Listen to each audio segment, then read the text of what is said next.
Joining us now on the state visit and the tech prosperity deal is Walter Isaacson, Perella Weinberg advisory partner, Tulane University history professor, and a CNBC contributor. Walter, great to see you this morning. How are we to think about this new mode, right, when CEOs are kind of flying around the world along with the president and obviously trying to stay in good favor and get behind what his priorities are? What does it mean for their execution of business? Well, it's pretty interesting. I mean, you've had all sorts of diplomacy and military diplomacy over the years. And here's an example of pure economic diplomacy with a posse, a team going in. It's particularly interesting to me with Britain, because Britain, for the past 5 years, we've watched the whole Brexit thing and wondering how badly it was going to hurt the economy. I think this in some ways shows a real belief that Britain and the United States are going to continue the special relationship. I was particularly interested, too, in, Charles III. We kind of figured out, well, we don't have kings, you just said.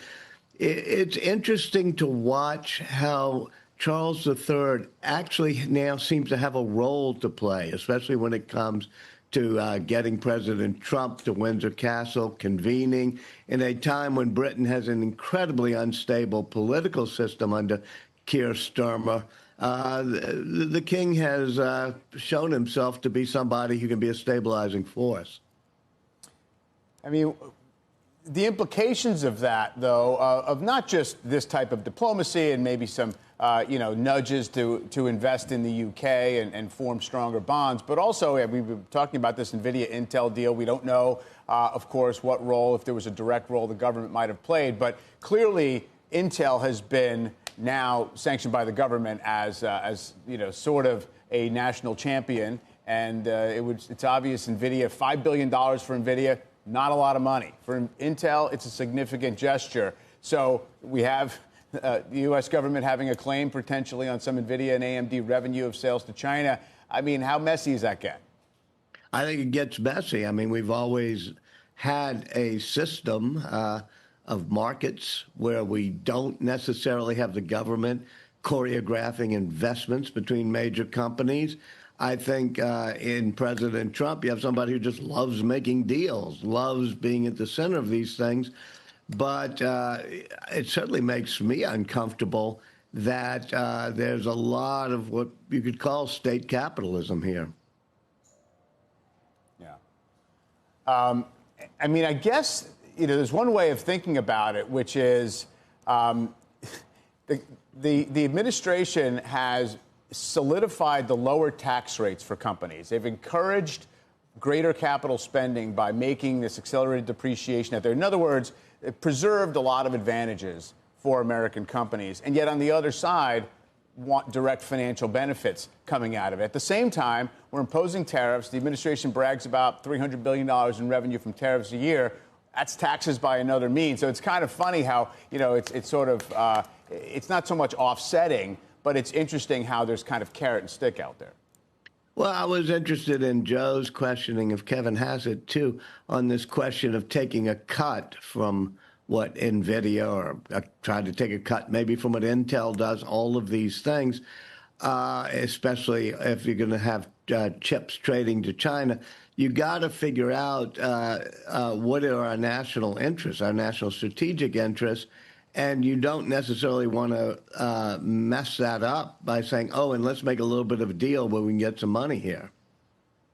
Hey, Walter, I guess we'd be remiss if we didn't ask you about the overnight news of Jimmy Kimmel. I know that you're not familiar with him. You're a Greg Gutfeld guy. I know you tune in every night on Fox. But what do you make of what happened there?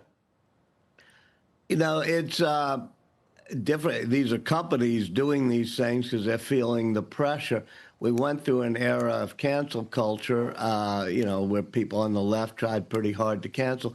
Now we're going through a period of cancel culture, people on the right doing it. Obviously, I think you and I both feel this is not really the best way to have a sense of free speech and discussion in America. I think there are certain things that truly cross lines. I'm not going to get into the nuances of the Jimmy Kimmel one, but certainly if you're looking all across the board of what's happening here, we're starting to lose in a different way, a different flavor of our loss of free speech and our right to have comedy. And it comes at a time when there's been a lot of pressure. We saw the Paramount deal being put under pressure.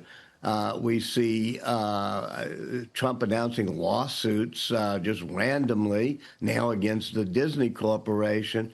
So that's particularly interesting. It gets to Elon Musk, by the way, who bought Twitter, turned it into X, and it's become incredibly influential in changing the politics here. I think one thing to go back to, or to connect these two things, I was somewhat surprised that Elon Musk has not been invited either to the tech patio dinner at the White House or into England, and it may be because certainly he's been very strong pushing Tommy Thompson, the populist right candidate in England, against Keir Starmer.